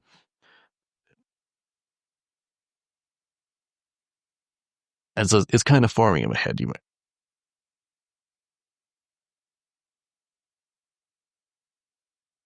just don't assume that just because someone looks okay that it means they are okay. But I think is a big takeaway that I think should be emphasized here. And you kind of touch on it there? Do you think sometimes because you don't have a physically obvious thing that people don't appreciate it? Like if someone's missing an arm, it's very evidently obvious. Oh, absolutely. I think so. I think I am lucky. I am like quite fortunate, I think, because like most people I've spoken to are like quite compassionate. I might just be like, I think maybe because we're in Banff and like this is a place where people maybe who drink too much go to or a place people go to relax when they're like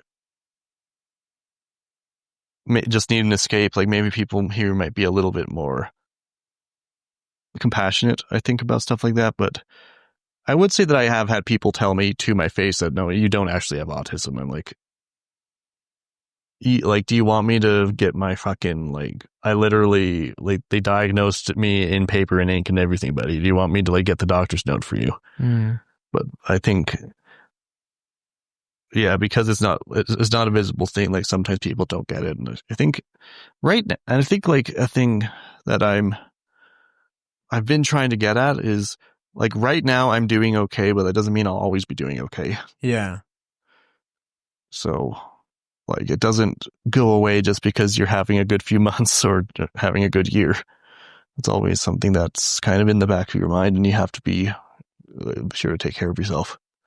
Yeah, I think that's so true. Like, I kind of had, again, with the kind of cute episode that I maybe had like 5 years or way longer than that ago. Like, I remember having it was not that I was doing anything that I was doing back then, but I remember I must have just been going through a stressful time. And I remember that was the first time in maybe like a good couple of years since I had like righted my mind, where I kind of felt myself slipping slightly back into it. I was honestly kind of shocked. Whatever issues caused you to have, like, whatever factors caused you to get to that position are probably still part of your makeup, right? Yeah. So this was something, I think it was maybe something I either read, heard, or was told, that if you think of it like you never get rid of the neural pathways in your mind, you just build new ones.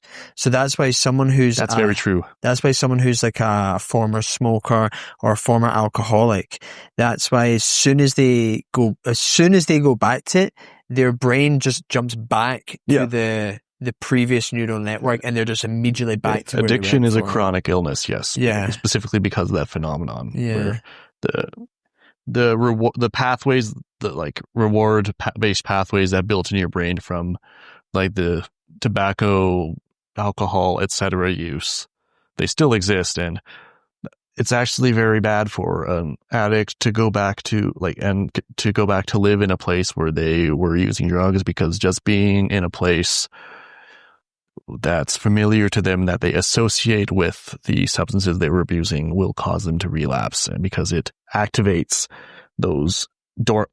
pathways that might have been dormant for years, but now they're firing again, and now they want another smoke, they want another drink, they want another hit of whatever the hell they were taking.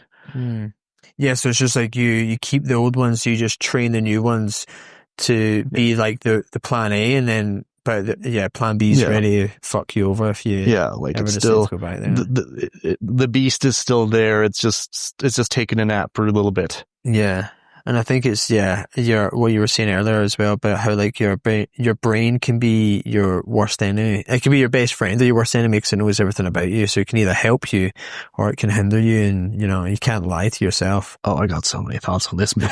Yeah. Yeah. Oh yeah, absolutely. Share Like them. your own conscious, like, dude, this is something I've been thinking about a lot recently. Your conscious awareness is only like 5% of your entire being as a person. There's stuff in your brain that you'll never be aware of. Like usually I remember, and that the scary part is that stuff that you like, that your conscious awareness, like you think that you're in control, you're just along for the ride. Like that's just the surface level of your your intellect as a person. The underlying like subconscious and unconscious are what's really in control and what's really directing you. So do you believe in free will then, or no? Not even a tiny little bit. Not even a tiniest bit? Not even a little bit. I think that we're all kind of just chemical reactions that are proceeding in one very specific direction. Oh. So like when I brought you that Nanaimo bar, it was just you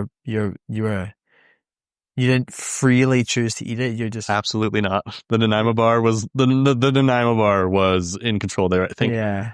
Your brain was programmed to... Yeah. Yeah. I personally believe that your consciousness is kind of more of an illusion than anything else. Oh, really? Yeah. Yeah, like... Illusion how, though? Basically, I think that this is a big thought. It's gonna take a while to kind of squeeze out. I think that your awareness as a person is something you construct post hoc after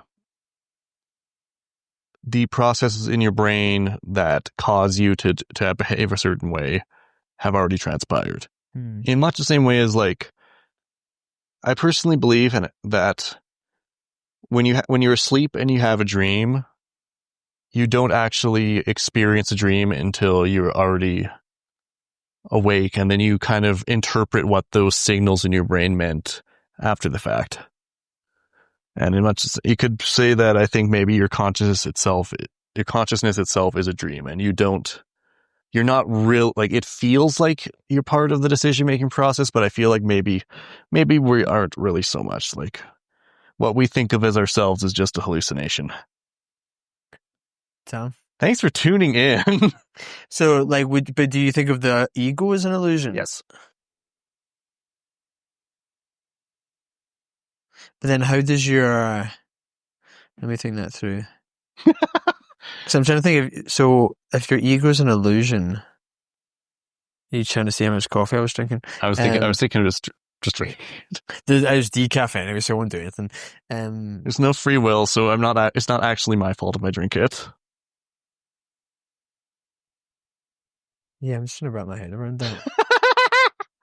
I broke your brain a little. Well, I'm more just thinking, like, I could understand if you believed in the ego and that your consciousness was an illusion because your body has these physical chemical reactions. Your ego then says that your consciousness... I may or may not just be making all this shit up, by the way. Probably, yeah, but it's still a cool, interesting... It's an interesting angle to take. Yeah, well, I mean, there's that conversation about how, like, some scientists, and a lot of people probably think that one day we will just be able to explain consciousness as a physical or chemical reaction that we yet don't understand.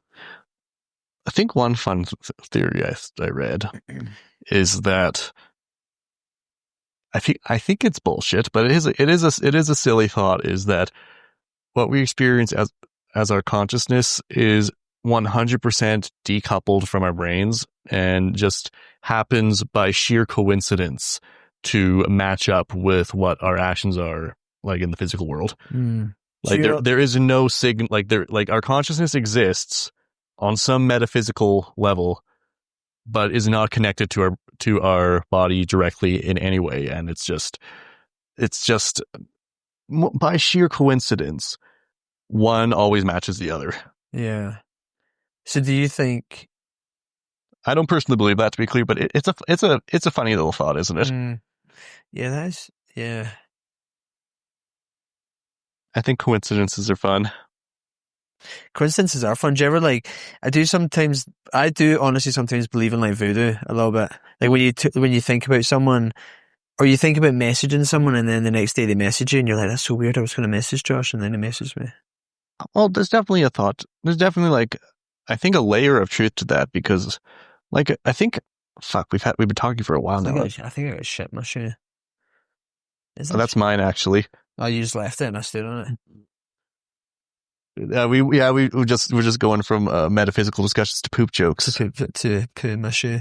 Anyway. Fuck, that completely just thought, what were we talking about? Consciousness, free will. Being able to explain something about, oh yeah. Basically, I think I might have mentioned earlier that you are more aware of,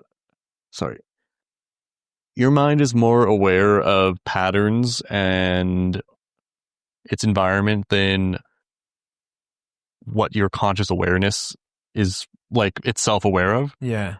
So when you think that, oh, I should text my friend, and then they text you earlier, that might be you picking up on, and then they text you soon after that.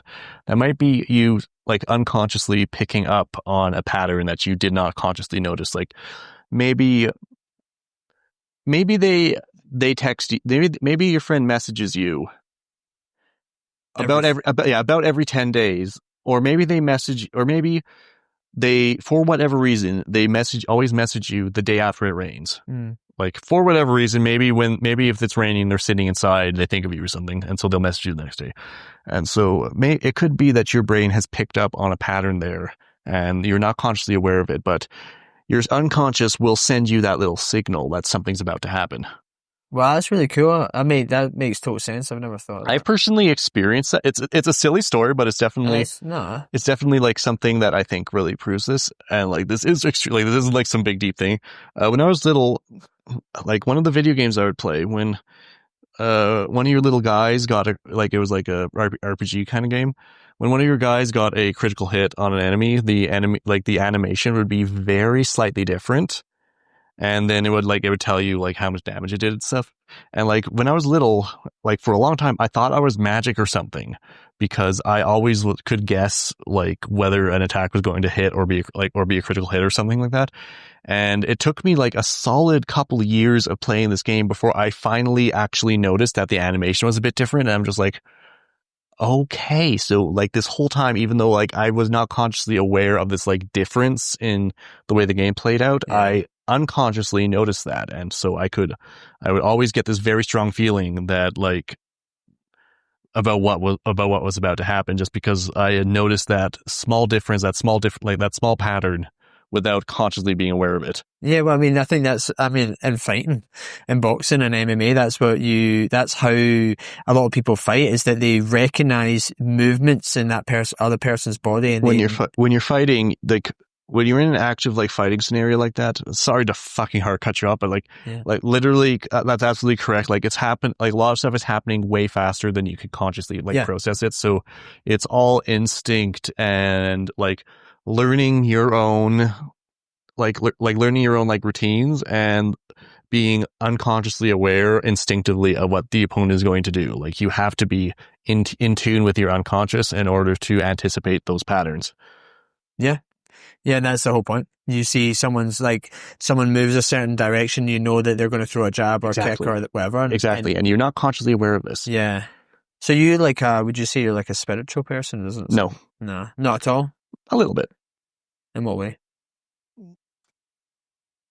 Sometimes I talk to God, not really. I would say I'm spiritual in the sense that even though I don't personally witness supernatural phenomena, and I don't personally witness acts of God or anything of nature, I also think that I am not so arrogant as to believe that there aren't forces in the universe that are completely beyond my comprehension. Because being very, very, very real here, I can barely do algebra. There are actual documented scientific forces that I do not understand at all. Yeah. Absolutely, who am I to ever say that I know everything? There are very definably things that I do not know and I do not understand already. Well, that's what I think is quite cool. Like, if you think about like the senses we have, you can see, smell, touch, taste. There's probably something else I can't remember. Like, here. That see, taste, touch. I forgot them already. See, taste, touch, smell. Here, yeah, 5. You really forgot. Well, you weren't helping me. I was too busy laughing. Yeah, so, but like, my point was going to be though, so we have 5 senses. Motherfucker forgot about hearing. Yeah, I apologize. I can tell how much you listen now. Yeah, I apologize if there's another one. But say the 5 that I can remember off the top of my head. But the thing is, what if we had another physical limb or thing that would allow us to see something else that is out there right now that we can't see? Like, imagine everyone was blind. Mm-hmm. No one would know that there's all this shit out there. There's absolutely forces that you can't, dude. Yeah. Radiation, like radioactivity, none of your senses can detect it, but it's definitely very real. Yeah. So I always think, like, and Wi-Fi, like, think of like Bluetooth, Wi-Fi signals, whatever. Like, I think there are organisms that can sense waves like that, and they're probably going nuts right now. Yeah. Can dogs do that? Not dogs. Like, animals do have sense, can like detect forces that we don't. Like not even in the spiritual sense. Like, there are animals that can detect the magnetic field of the earth in order to navigate. Batshit sonar. Yep. We don't have sonar, do we? Sonar is just actually applied hearing. Oh. Yeah. So I have sonar. Technically, some people have taught themselves to echolocate. Echo. No, it didn't work. I didn't hear anything. Well, I know why you didn't hear anything. You forgot that hearing exists. Oh yeah, true. There are organisms that can did birds not use magnetic? Some birds do use can sense magnetic field lines in order to navigate and migrate. Yeah. I believe I'm not sure which organs they use to sense it, but they have cells that I believe have little tiny metal deposits that they can use to detect where north is, basically. They have like little built-in compasses, basically. And there's I think mostly sea creature, like marine creatures that can detect electrical fields. Yeah. I believe some sharks have receptors like on the front of their faces that can sense like if something has an electrical charge, and they can use this to detect prey. Like, it's always creepy to talk about. Like, they can literally sense the prey's like nerve impulses and stuff, and other like activities that create like an electrical field. So they can basically sense their prey's life force directly, basically, if you were to put it in like very silly terms. A little bit disturbing when you think about it. I don't like sharks. I think I quite like them, honestly. Well, maybe I shouldn't say I don't like them. I would not want to be near them. That's where you and I differ. I like to be, maybe not one of the big ones. I'd like to be one of those I've seen like a little reef one. Yeah, those little like reef sharks that will come up to you for pets. Yeah, fuck yeah. Yeah, I saw it in a fish tank. Or a bear. Like, I'd like to see a bear from like far enough away that I was secure. I can see I got bad news for you, buddy. Yeah, well, you're tamed, you're domesticated though. Sometimes not as much as I like. Yeah. I could talk about animals for a while, actually. I know, we could. Well, look, I appreciate you. We've been chatting for ages as well. Yeah, that might be next time if there's a next time. Well, like, I really appreciate you sitting down and chatting with me about it and being so open about it, because I know some people wouldn't be. So something I've learned is that like you need to be like, when you're like I said, these are invisible issues. Like, if you're having stuff like this, you need to communicate, and you need to be open about having them. Yeah. Especially because, like, I think most people will at least figure out fairly shortly that there's something not 100% right with me, and I'd rather have the explanation be out there rather than just being like, what the fuck's with this guy? Like, well, I mean, if I don't tell them what's wrong, they'll make up in their head what's wrong. Yeah, and I mean, I feel like you're doing yourself a disservice there. Like, I never thought that about you, and I think you, like everyone else, you kind of get that is very true. You get in your head, and you like Cass was telling me something that someone had said to a friend of hers about me, and I just immediately interpreted it in a negative way, even though like what they had said was positive. I was immediately like, yeah, but I bet you they were thinking. So I don't think that about yourself, because I don't think a lot of people think that about you. Oh. Maybe hugging it out? Okay, absolutely. Don't break my back like you always do. Oh, no, just you said that, so I had to put in a little too much. Put a little squeeze in it.